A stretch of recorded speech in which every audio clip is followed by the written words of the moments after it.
Hello.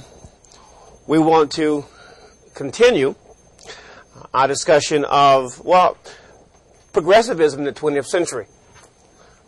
Again, just by way of reminder, the progressive period actually is from 1900 to the end of World War I.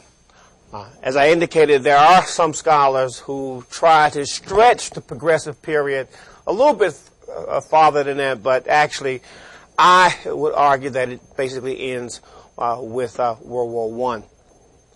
We were looking at clearly one of the most charismatic leaders in American history, a leader who really was the only one to be able to effectively challenge big business, or to effectively make some headway in that anti-monopoly movement that we've been talking about. And that clearly was Theodore Roosevelt. I think it is, again, it is true that Roosevelt was perhaps the first modern president. I think in many ways, again, by reiteration, that Roosevelt, I think, reflected the beginning of a marvelous century, a century full of energy, full of optimism, and full of promise. However, I must confess that as we left off the last time, Roosevelt had won several important victories. He was able to get the Pure Food and Drug Act passed, the first effective regulation of the processing of food and drugs in America. He had been successful in negotiating a settlement between labor and management. This was the first time that a president had used his office effectively to settle the 1902 United Mine Workers strike, which ended in early 1903. It was a strike in which both labor and management agreed to a federal arbiter, to the terms set by a federal arbiter, and which essentially was a sort of a win both for the workers and for, I think, the owners of the mines. The federal arbitrator suggested that the owners raise the wages of the workers 10%, but suggested that to offset the increase in their wages, that the owners of the mines would pass the cost off onto the consumer and raise the price of coal 20%. So in a way, in the end, the owners still sort of come out, if not even come out ahead. But labor saw it, though, as a victory. Even though John Mitchell could not participate in this process as a union representative, he had to participate as a eminent sociologist because the owners wouldn't sit down at the table with a labor person. They still felt that somehow it had legitimized their purpose. It had legitimized somehow the union. So you have these two successes. And then on the heel of that, you have Roosevelt being able to begin the process of campaign reform finance. And then you have the Landmark Act, the Hepburn Bill, which Roosevelt was truly extraordinarily skillful in fighting to have the first real regulation of railroad rates in America under the Hepburn Bill. But somehow, in spite of these successes, in spite of the fact that he had been, for a president who was not elected, who was not the leader of his party, Roosevelt had done a great deal during his first 2 terms in office. And yet, at the end of his second term, Roosevelt was visibly depressed. He was depressed because he truly wanted to run for really what would have been his second time, because I keep, reminding us that he really wasn't elected president the first time. Even though he practically filled out an entire term for McKinley, he still was not elected. But on the eve of his first real election in 1904, he had given that promise that if he were elected, he would not run for what he considered a third term. And how quickly time passes. Now you had the end of the second term, and he was not ready to go. He felt that no one other than himself had the power, had the skill, had the ability to challenge big business. There was still a long way to go. He wanted 4 more years to be able to bring big business under the control of the government. He believed even more by the end of 1907 that big business needed to be tamed, that they had become sovereigns with no masters, that no government could control big business. He was depressed by the 1907 panic, the panic of 1907, in which we had a decline in the economy. A decline that historians argue now, and Roosevelt suspected, a decline that was precipitated by the business interests, and in particular one J.P. Morgan. That Morgan had in fact engineered this panic to get Roosevelt to back off his prosecution of several big companies. And indeed, J.P. Morgan could have done it. J.P. Morgan was an extraordinarily powerful man. In fact, J.P. Morgan and the railroads controlled half of the corporations in America. J.P. Morgan sat on, even though this was illegal, there was something called interlocking directorates, that one individual would sit on the boards of more than one company, but companies that were similar in function. So they could then do what? They could control the industry through sitting on different boards, but the same individual, creating continuity throughout the industry.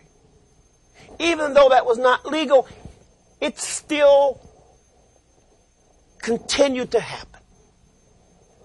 And so these men still exercised extraordinary power, and particularly J.P. Morgan. And Morgan did get Roosevelt to back off, and Roosevelt hated it. He told Roosevelt, well, look, I think I can use my good offices to bring about a halt to this panic, this run on the banks, if you're willing to be a little bit more flexible about your zealous prosecution of certain companies. And Roosevelt really did not have a great, much of a choice, and he promised to back off a little bit. And indeed, J.P. Morgan used his good offices, and the panic disappeared. So Roosevelt was depressed that he would not get his chance at them again in 1908.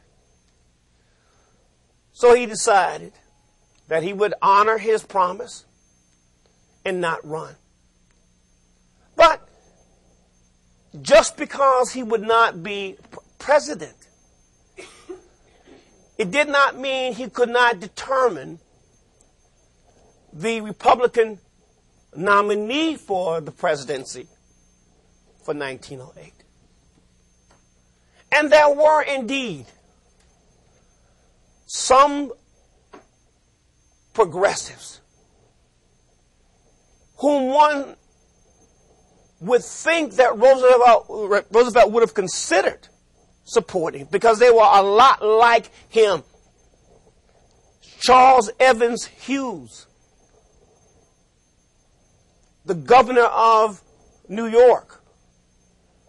Charles Evans Hughes was an extraordinarily independent, forceful progressive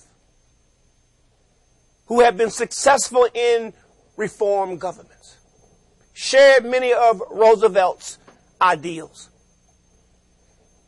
But Roosevelt didn't champion Charles Evans Hughes. Nor did he champion someone like Elihu Root. Root, he said, Secretary of State, was too cold, too taciturn. But in truth, one suspects that maybe Roosevelt did not want individuals who were as independent as he was. Instead, he turned and supported a conservative Republican from Ohio, who had come from Ohio, who had become sort of Roosevelt's alter ego during his second term. He had become the Governor General of the Philippines. He had been a judge. In fact, as a federal judge, this man had issued more injunctions against unions than any judge prior. And that man was William Howard Taft. William Howard Taft. Taft is remarkable, too, for all the wrong reasons as to why one runs for the presidency. In truth, if we look at William Howard Taft from an old, distinguished Ohio family, a wealthy Ohio family, a Yale graduate,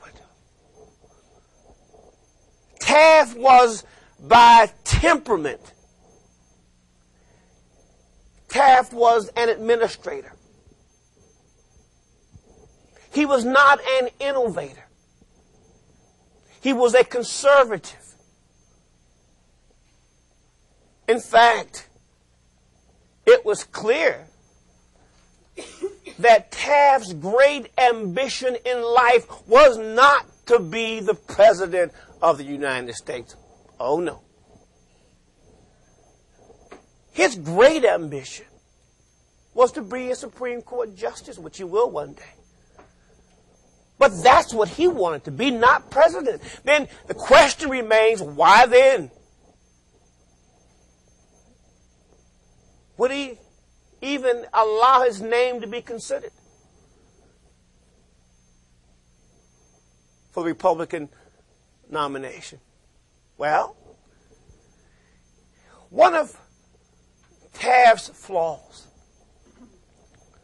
was that, character flaws, was that he did not follow his own instincts.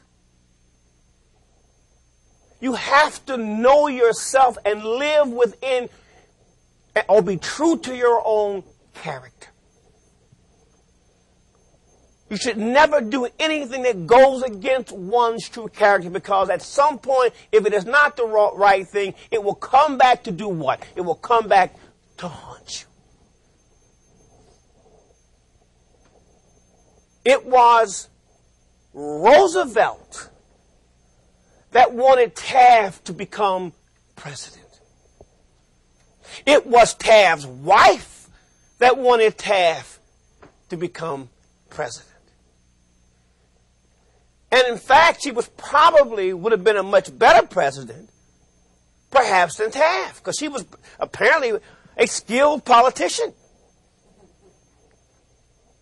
The problem was she became ill shortly after Taft won the presidency in 1908 and was not very helpful in guiding Taft. Taft hated campaigning. It's difficult to be a president and not like the campaign.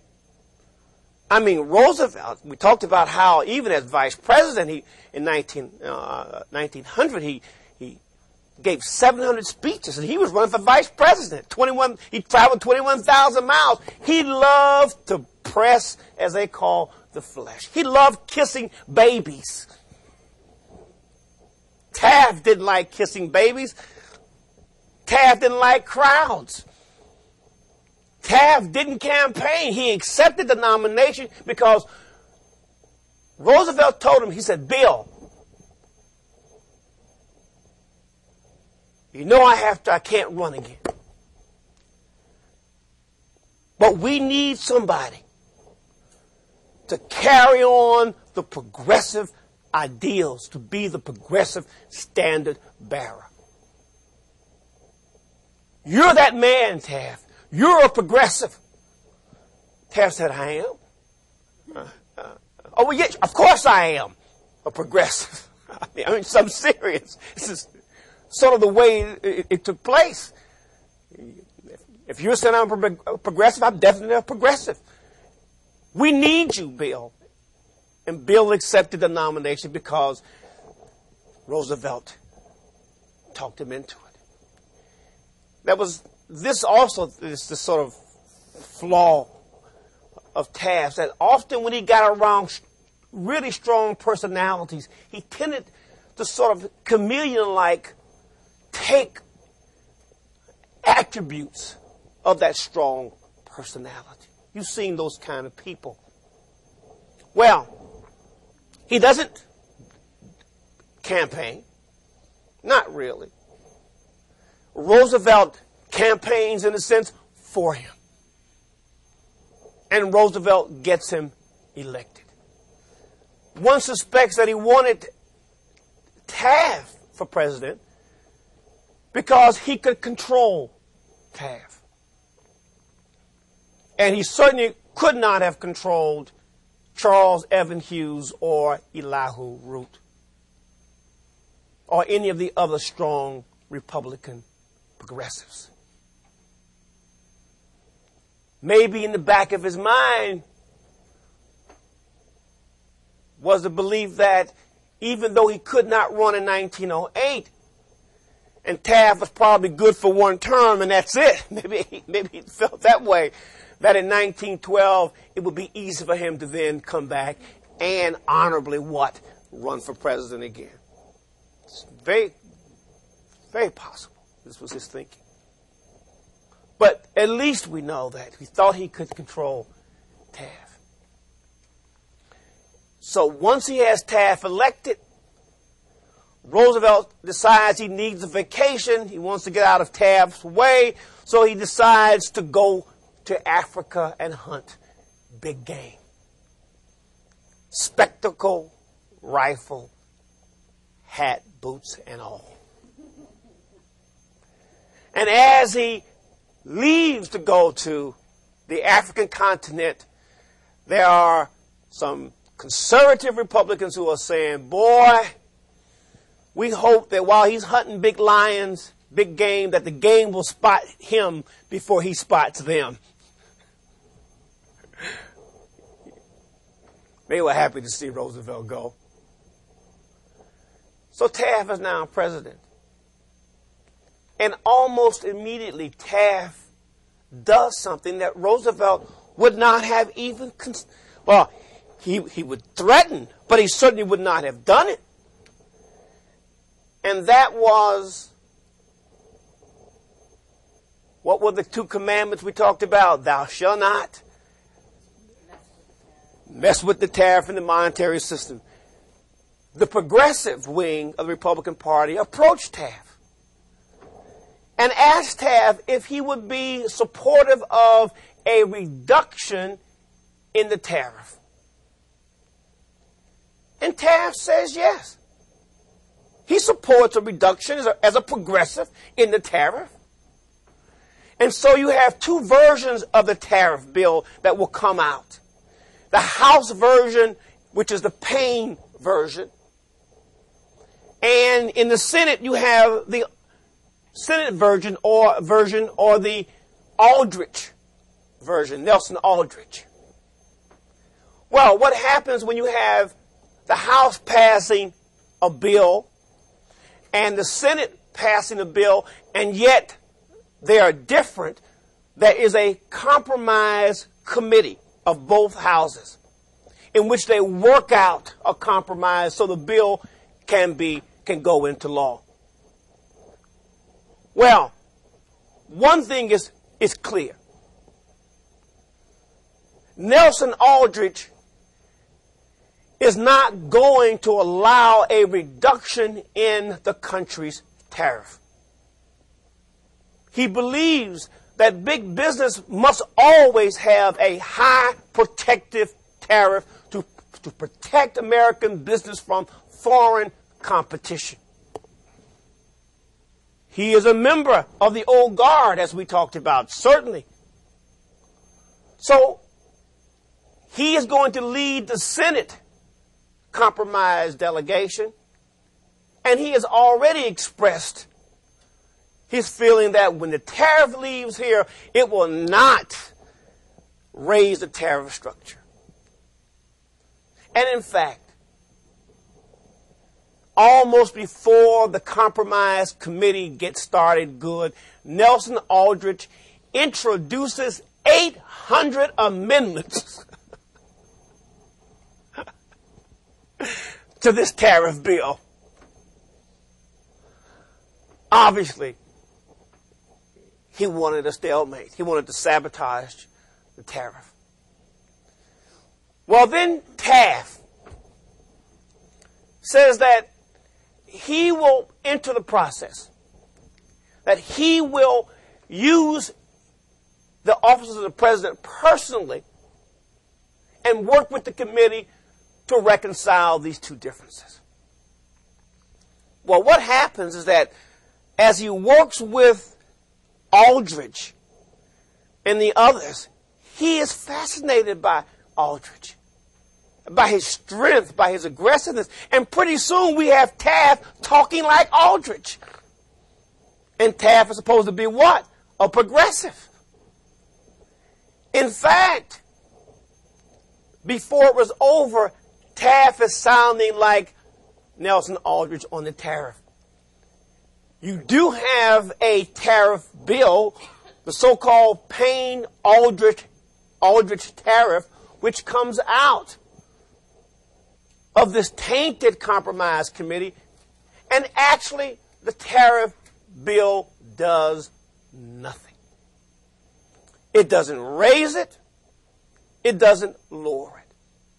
But what it does do is that it creates very hard feelings now between the progressive wing of the Republican Party and the old guard, the business wing.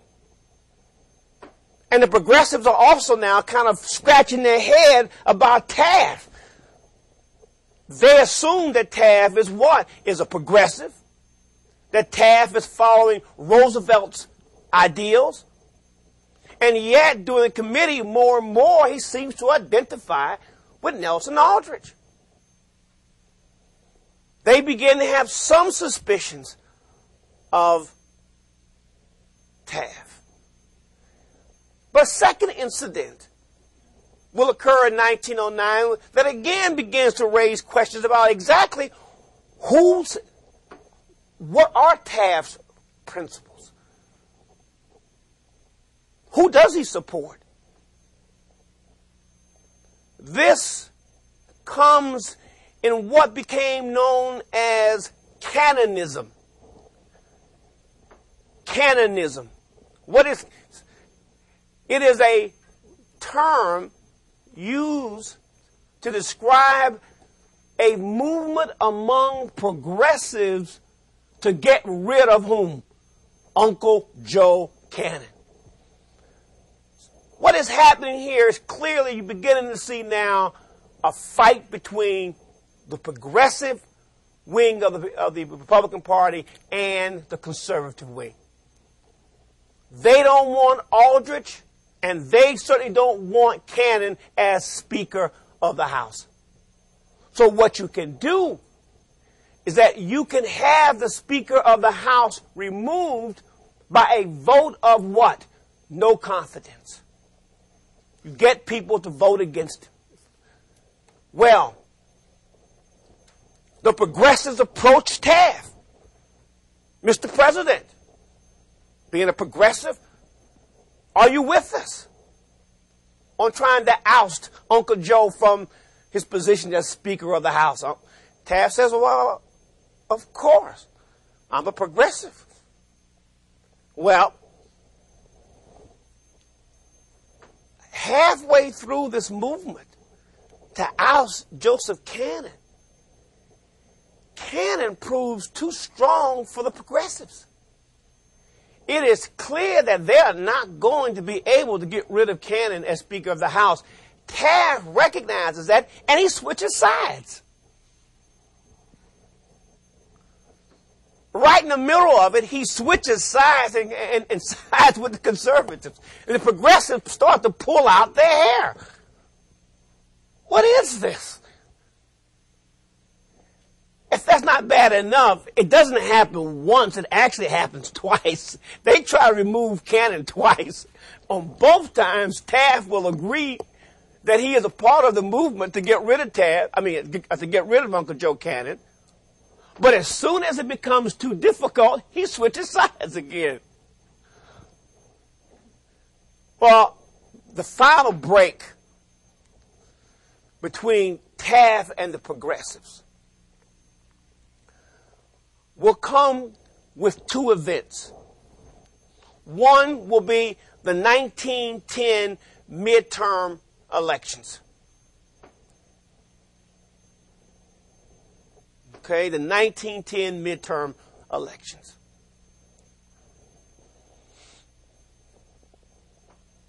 The battle lines have been drawn. It is a fight now for party control. Who will control the Republican Party?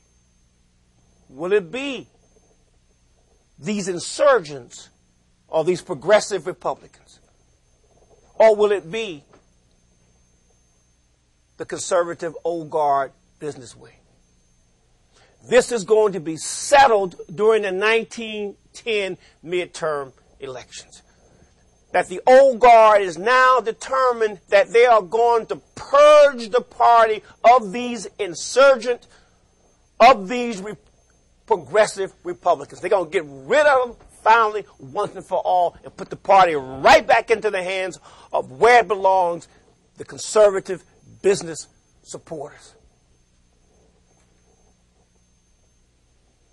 Beside a number of other races, they concentrate on the Senate race in Wisconsin. Because who is running as a progressive in Wisconsin? Robert La Follette, Fighting Bob La Follette. They will bring, the conservative wing will bring in as many of the big guns as they possibly can to defeat Robert La Follette. In fact, they will bring in Taft.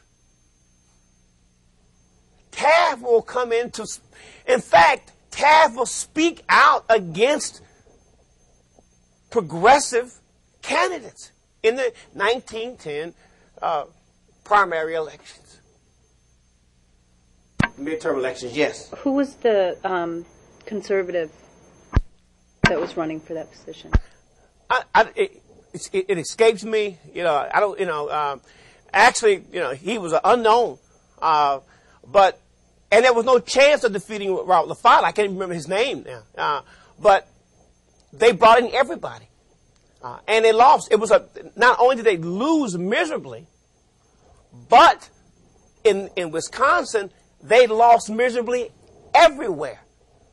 So not only was LaFollette was elected, but the progressives basically swept the conservative Republicans in the primaries.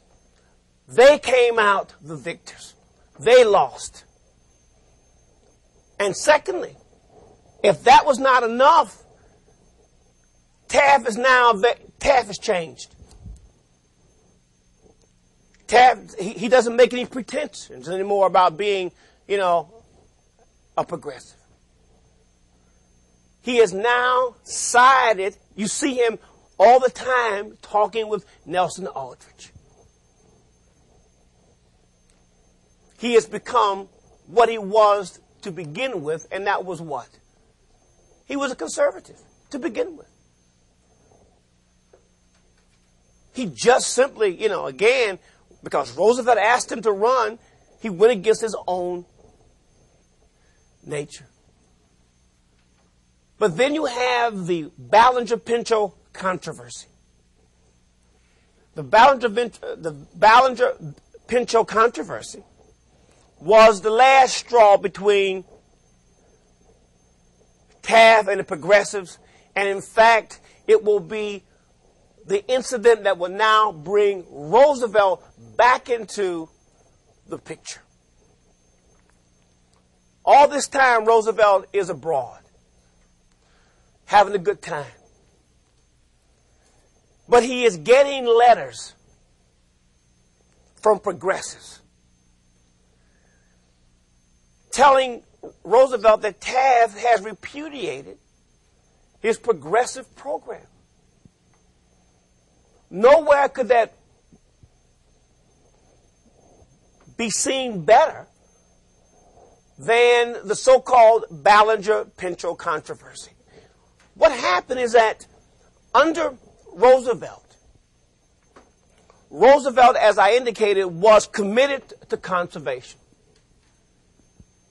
Not only did he push and get the reclamations bill passed, but by executive proclamation, he took all that land out of use to private corporations. He also did several other things, too, as well. He appointed capable people to departments that would oversee conservation. Okay? For instance, he appointed as chief forester a man by the name of Gifford Pinchot. Gifford Pinchot. Gifford Pinchot was a radical conservationist. In fact, he was dubbed by the business interests as the Sir Galahad of the woods. Okay? Kind of shows you where his temperament was on conservation. And as Secretary of the Interior, he appointed James Garfield. But this involves Gifford Pinchot because by the time that Roosevelt now is away, Gifford Pinchot is now Secretary of the Agriculture. Pinchot is upset. He's upset because Taft decides to replace Garfield with a man by the name of Richard Ballinger. Richard Ballinger. Taft puts him in. He will replace him as Secretary of the Interior. Well, what about this Richard Ballinger? What is his record? Why should he be appointed Secretary of the Interior? And when in fact, Ballinger was a minor official under Garfield in the Department of the Interior. He was a minor official. He had done nothing to distinguish himself. And yet, Taft appoints him Secretary of the Interior. Well, if that's not bad enough, Pinchot has information that Ballinger is a crook. That in fact, an investigator has brought evidence to Pinchot that while he was a minor official in the Department of the Interior, that Ballinger was turning over public lands to private corporations for use in exchange for a kickback. That he was receiving kickbacks for turning land over to certain syndicates for private development in exchange for kickbacks. Pinchot approaches Taft. He says, Mr. President, and he talks about this guy by the name of Glavis, who's not important, who brought the evidence to him. I mean, he has the evidence. Taft knows this is true. But Taft has already done two things that he didn't like to change. One, Taft was loyal. And so he had already appointed Ballinger, and he wasn't going to go back on his word. He had given him his word he would appoint him. And secondly, how would it make him look? He just appointed him, and now he's going to turn back around and do what? And fire him. Which would make Taft, who was already beginning to look very indecisive, more indecisive. So he becomes very reluctant and stubborn on the issue. Even though Pinchot suggests that if you become Secretary of the Interior, I can't be responsible for what I may do. He says, not only that, Mr. President, but it is also clear that you have not been following President Roosevelt's conservation program. That under you, this is 1911, the controversy, 1910, 1911, that you have allowed much of the land that President Roosevelt took out of circulation. You have allowed that land back in circulation to go to private companies for development. That you have betrayed his conservationist principles. Well, Taft was a little bit peeved at how dare you. But he told Pinchot to look, regardless of what you think, this stays with us. If I hear anything about Ballinger and kickbacks, if this goes public, I'm going to fire you and the investigators. Well, the next thing Taft knows is that Pinchot is quit, and now he is carrying his crusade now, and it's now a crusade against Taft to the newspapers and the magazines. He begins to rip Taft apart. And he begins to write these letters to Roosevelt. Roosevelt now is so upset that he writes Taft. Bill, what's going on here? First I hear about Payne-Aldrich tariff. Oh, by the way, if you can make something that's already bad worse, Taft made a comment that he was in, I think, Minnesota, and one of the reporters asked him, because of the controversy of the Payne-Aldrich tariff, why was it passed? And Taft said it was the best tariff ever. Well, when you research that, you look at it a little bit more carefully, what Taft said was it was the best tariff ever under those circumstances. But the newspapers decided to leave out half of it. So the progressives, when they saw the headlines, Taft says that Payne-Aldrich the best tariff ever, they went progressively crazy. So, I mean, things just gotten worse. I mean, and Roosevelt's reading all his correspondence. And then he reads about Cannonism. And now he reads about the Ballinger-Pinchot controversy. And he chastises Taft. Suddenly, Taft is no longer Roosevelt's alter ego. Suddenly, Taft tells Roosevelt to mind his own business. Well, Roosevelt returns. And by December of 1911, it is clear that the 1912 presidential election is going to be a fight between, that is the fight within the Republican Party for the nomination.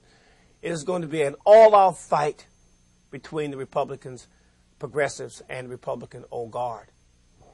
In fact, the Republicans, the progressive wing, will create the National Progressive Party League. These progressives, who are the more extreme, are arguing that if they don't get the nomination, they're even willing to run as a third party. When Roosevelt returns, the National Progressive Party League will approach Roosevelt and ask him that if they run as a third party, would he accept their nomination? Well, when Roosevelt returns, he tells them no, he's a Republican and he wants to win the Republican nomination. So he turns them down, but Roosevelt is made it very clear by December of 1911 that he is going to run for president. And he begins to make some public comments about Taft. And he begins to make some very disparaging comments about Taft. I mean, Roosevelt was not adverse to, what do we call it today, mudslinging. I mean, he makes inferences to Taft's weight. I mean, the one incident, if you recall, if you know, Taft was a large man. He was 300 pounds. And he loved to play golf. Now, Taft was really, see, this is why Taft should have been a judge. Taft loved to play golf, and if I can ever find this picture, I'll bring it in, of Taft with a little golfing hat on, the pantaloons, and he's so cute. You know, as he doesn't look like Tiger Woods. You know, I'll tell you that now. Taft had two things he loved to do, and that was to sleep late and play golf. I mean, he wasn't interested in getting up being president. Well, Roosevelt would make comments about he was sort of lazy. In fact, he publicly said that Taft was a fathead. He was a fathead with no more intellect than an insect. Whoa. Can you imagine? Can you imagine the candidates today calling one of the other a fathead with no more intellect than an insect? That's not a lot of intellect he's giving Taft credit. Taft was really a very smart man. And Taft tried to respond, but he's an intellectual, really, and he responds in a way that most people didn't know what he was actually saying. He says, well, I may be a fathead with no more intellect than an insect, but Roosevelt is a Jacobin. A Jacobin. You know, what that means is it's a revolutionary. I mean, how many people knew the word? It didn't get much it didn't get a real oomph, on the spike scale, of insults. I mean, nobody understood what he meant. Jacob.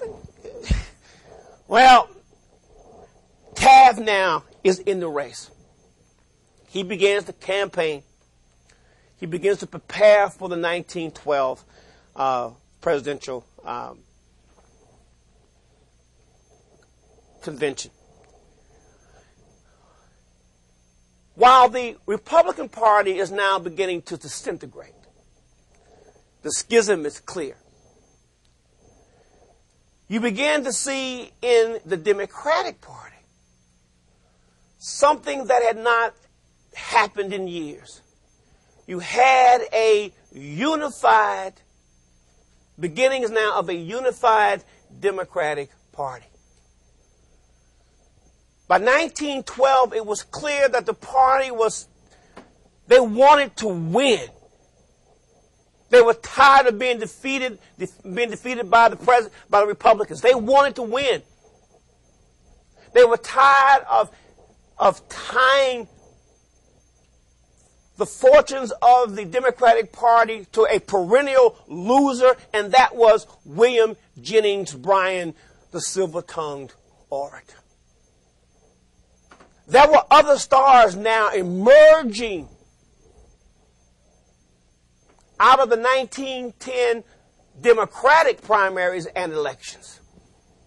One of those who has a remarkable rise was one Woodrow Wilson.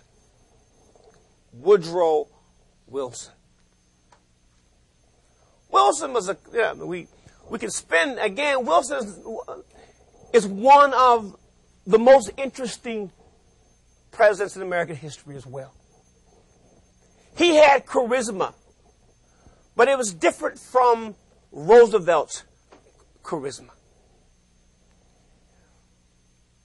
Wilson grew up in the South, in Staunton, Virginia. He grew up doing Reconstruction. His ideology about life and about government was shaped both by his experiences as a Southerner and by his high regard, almost love, for Great Britain. In fact, Wilson, when he wrote his doctoral dissertation, he became, at first he went to Johns Hopkins to get a PhD in political economy. And he wrote a dissertation that described what he thought Congress ought to be like. And that was the American Congress ought to function more like a parliament. And that the president should not really be the leader of one party, but like a prime minister, the president should really represent both parties. Indeed, it is clear what Wilson's great goals in life were. Among them, he wanted to emulate the successes of a number of past British prime ministers, like Disraeli and Gladstone. In fact, he had a picture of Gladstone hanging above his office when he becomes president. He loved British culture. He wooed his wife with poetry from Burke and writings from Tennyson. So he was really very much in love with the British Empire, which will come into play shortly as we look at Wilson's actions during World War I. But actually, I should point out, first Wilson became a lawyer. But at this time, law didn't pay. And if you can believe it, there was more money to be made being a professor than being a lawyer. So he went from law to being a professor. I should have pointed that out. How could I forget that? Boy, how things have changed. Jeez, what an inversion. Well, he becomes president of Princeton. In 1910, he becomes the governor of New Jersey. He moves, he was president of Princeton, where he got into difficulties because of his strong personality. It was clear very early as the president of Princeton that Wilson had a tendency to take general arguments and personalize them. You were either for Wilson or you were against him. He would not like it as president. He did not like honest, candid opinions from his associates. He preferred, in fact, indiscriminate flattery from his subordinates. He had a great capacity to assimilate great reams of details. And he was able to put together fine speeches. He was a wonderful speechwriter. So, as president of Princeton, in 1910, it was clear to a number of the New Jersey political machine that they were getting heat from people who wanted to reform New Jersey's political system, which had a reputation for some reason of being corrupt. They thought that if they could prevail upon this professor, Woodrow Wilson, to run for governor, the Democratic machine in New Jersey, who certainly had a reputation of being incredibly honest, a great sense of integrity. Wilson he carried himself with great dignity. And he had this kind of quiet kind of charisma. Not like Roosevelt's, but still charisma, still strength. They thought that they could get this knight, but they also thought he had no political experience, so he would probably be someone, if they got to be governor, they could do what? They could control. And they could take the heat off them. If they let him run on a reform platform, the party, once he became governor, he would be able, after all, he was just a school teacher. They would be able to control Wilson. Well, Wilson accepted. And Wilson became governor of New Jersey in 1910. Not long, a few years ago, he had become president of Princeton. He's moving. In 2 more years, in 1912, somebody suggests that he run for the Democratic nomination. Somebody? It was the same people who elected him, who asked him to run for governor, because Wilson turned out not to be an easy mark for anyone. In fact, Wilson absolutely so angered the Democratic machine in New Jersey because he pushed through a complete reform program through the state legislature in New Jersey. He was that effective. How they misread that school teacher. So now they want to get rid of him. Now, why don't you run for president? Get you out of our hair. Do anything. So Wilson will actually throw his hat in the ring. So you have essentially 3 or 4 potential Democratic candidates in the 1912 Democratic Convention. You had the perennial William Jennings Bryan. You had Oscar Underwood, which sounds so like a meat company. Oscar Underwood, I always love to say Oscar Underwood's name. I don't know, he's just got a nice ring to it. Oscar Underwood and Champ Clark. That's another nice name, Champ Clark. And Woodrow Wilson. After many inconclusive ballots, William Jennings Bryan realizes that perhaps his time has passed. That perhaps it would be better to throw his weight behind someone and then make sure that that person owes him a favor later. So Bryan decides that he will back Woodrow Wilson on the 40th some ballot with his support and Wilson's promise to give him a job, as we will see in a moment. With his support, Wilson, incredibly, becomes the Democratic nominee for president in 1912 out of nowhere. Virtually out of nowhere, overnight, Wilson becomes the Democratic nominee for president. Not only is he the Democratic nominee for president, but he is also the Democratic nominee of a united Democratic Party for the first time. They will get behind him because they want to win, regardless of ideology. They won't let ideology get in the way of beating the Republicans, who now are split completely. During the 1912 Republican Convention, something happens. 250 of the delegates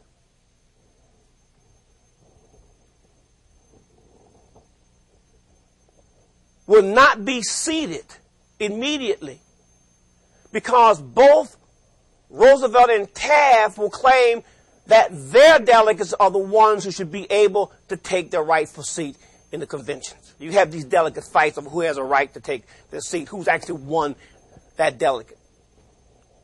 Well, when you have disputes over legitimate delegates within a party, how is it resolved?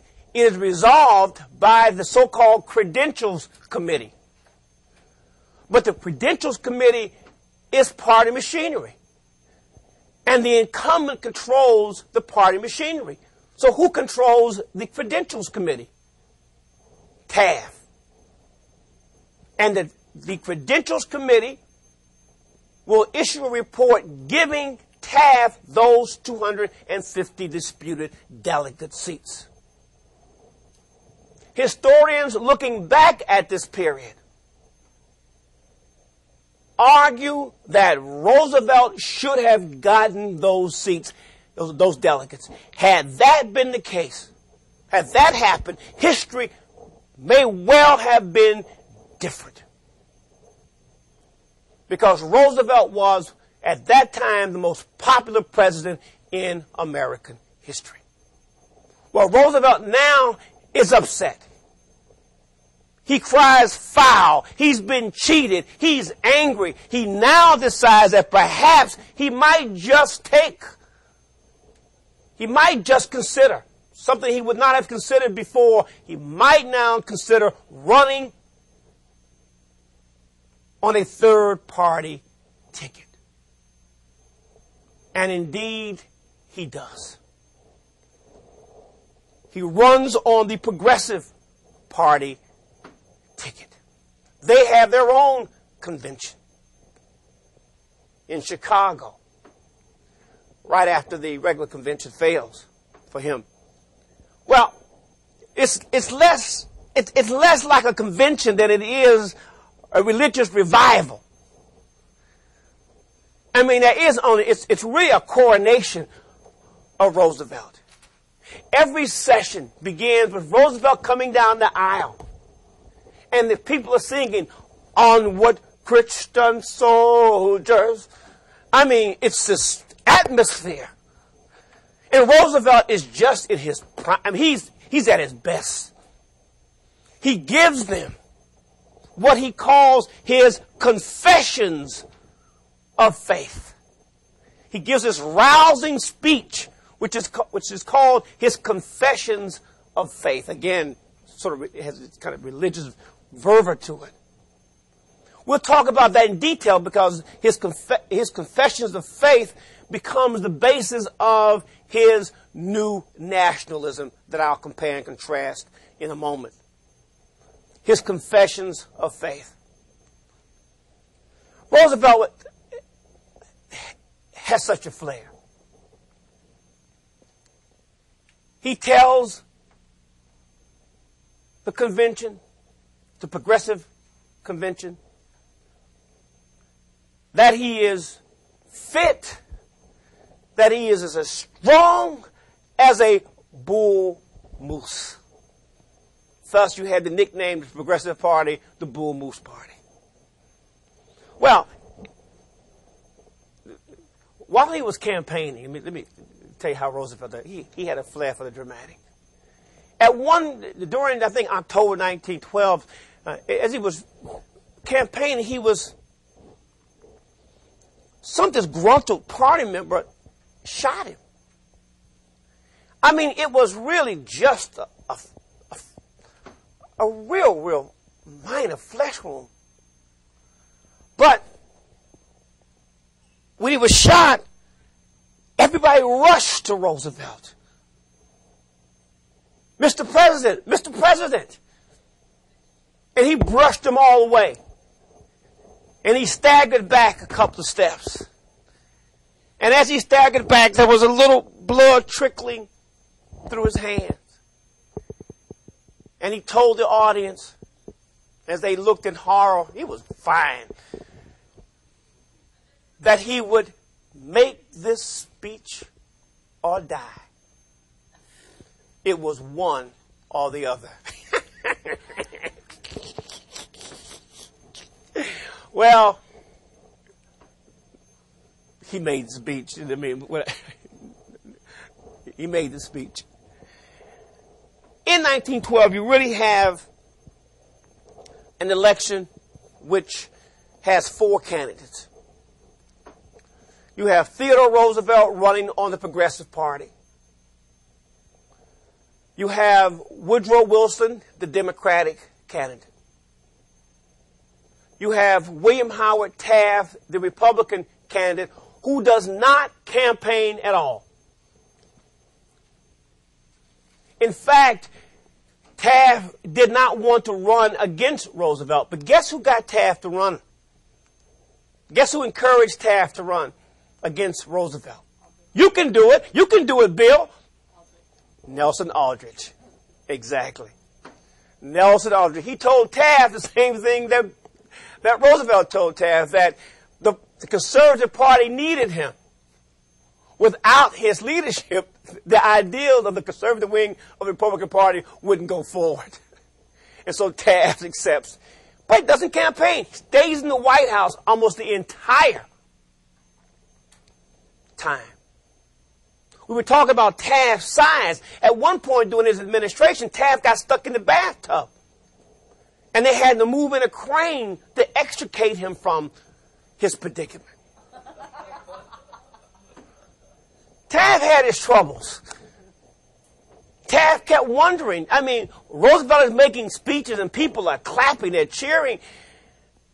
And he keeps asking this question, why doesn't anyone like me?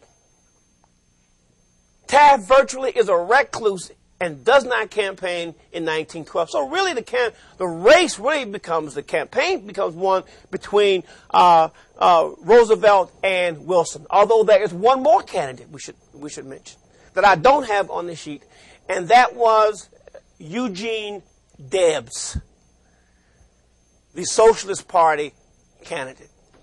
Eugene Debs. And I note that because it is the best showing to date for the Socialist Party, the Eugene Debs, although it's inconsequential compared to the other candidates. So you have those cast of characters now who will run in the 1912 election. As I indicated, the election really comes down to one between Roosevelt and Wilson. Because Taft doesn't say anything and Debs really is sort of a minor player. Both have two platforms that they run on. Roosevelt's platform has been called the New Nationalism. The New Nationalism. Wilson's platform was called the New Freedom. Now, the best way probably to discuss these two platforms and ideologies, because it was more than just a platform, these were ideologies between the two candidates, is to maybe simply split the sheet and compare and contrast the two candidates on several critical issues. The first would be the role itself of the presidency. Both Roosevelt and Wilson spent a considerable amount of time discussing what they felt was the proper role of the president in the 20th century. Roosevelt argued that the president should be a dynamic catalyst for change. That he should be an innovator. That he should be an innovator. That unlike previous presidents, the president now in the 20th century should be involved in the affairs of the American people in a very intimate way. An activist president, if you will. Okay? That he should be involved in the everyday. His presence should be felt every day. And that the president had the prerogative, had the right, and in fact, indeed, had the duty to initiate legislation on behalf of the masses of Americans. That he should initiate legislation for the general welfare of the American people.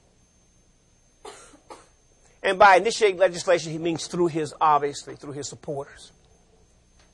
Well, Wilson said no. That is not the role of the president, to be so involved in the everyday affairs of the American people. The president should not be a dynamic catalyst for change. The president's role should be one of a policeman. That was his role. That as a policeman, the president, when he saw something wrong, should step in, solve that problem, and then get out of the lives of the American people. In fact, Wilson's view of the presidency was really very much along the lines of a laissez-faire Republican sort of outlook. What Wilson believed was this, that the one thing that was hurting America was special interest groups. And that if the president got rid of special interest groups, and by that he was talking about big businesses and unions or any other kind of special interest group, that when you got rid of special interest groups as president, what you did at that point was to restore America to the time of Thomas Jefferson. Jeffersonian individualism. That was the goal of the president, to get rid of special interests and to restore America to a time that was characterized by Jeffersonian individualism. If you got rid of special interests, you didn't need the president being involved in the affairs of the everyday people. Because then you would have pure competition.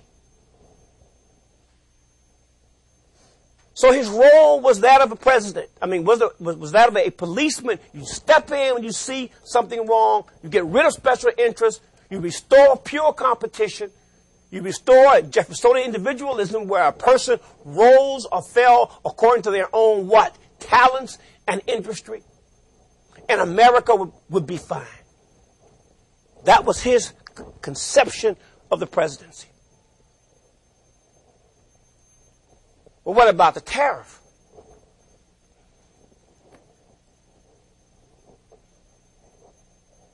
Wilson, as a Democrat, all Democrats at this time were committed to lowering the tariff. Okay? So his philosophy was to lower the tariff. Roosevelt, on the other hand, what do you think Roosevelt felt about the tariff? After all, he was running as a Progressive Party candidate, not as a real root and branch Republican.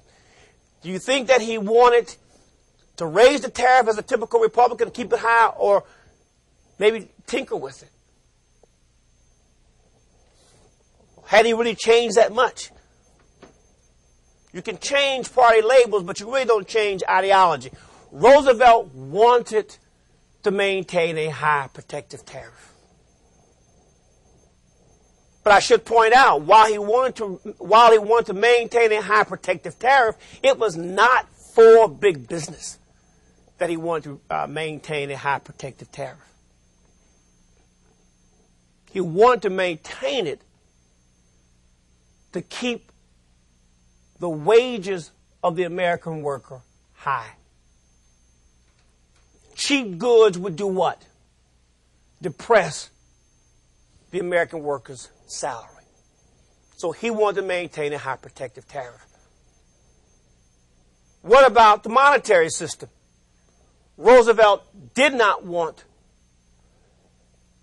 to tinker with the monetary system. Wilson is committed to changing the monetary system. He believes, like most Democrats, that the banking system favored big business to the exclusion of farmers and working people.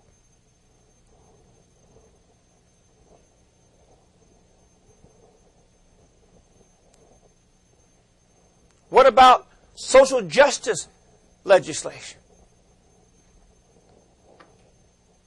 Roosevelt wanted to enact federal legislation introducing workmen's compensation on a national level, national health care. This is 1912. Roosevelt really is definitely progressive. Federal laws to regulate even more child and labor laws in terms of working hours. In other words, Roosevelt is keenly supportive of social justice legislation in which the federal government will intervene on behalf of the masses. Now, interestingly enough, Wilson, who comes from the Democratic Party, not the party of wealth, is opposed to this. You would think if anybody would be supportive of social justice legislation, it might be a Democrat at this point, but it isn't. He opposes social justice legislation.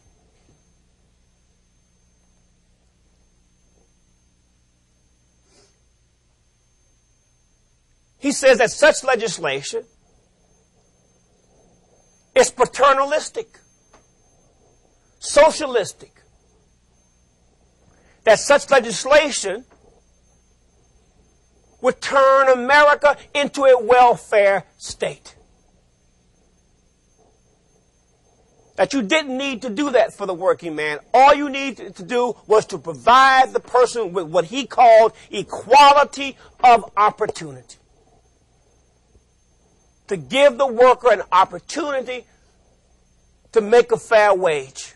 You didn't need all these programs that Roosevelt proposed. It would turn America into a welfare state. All he wanted to do was to create, again, a modern version of Jeffersonian individualism. Give people a chance to do well. Well, two clearly different philosophies. Who will win this important 1912 election? We'll look at that and the consequences of it when we return.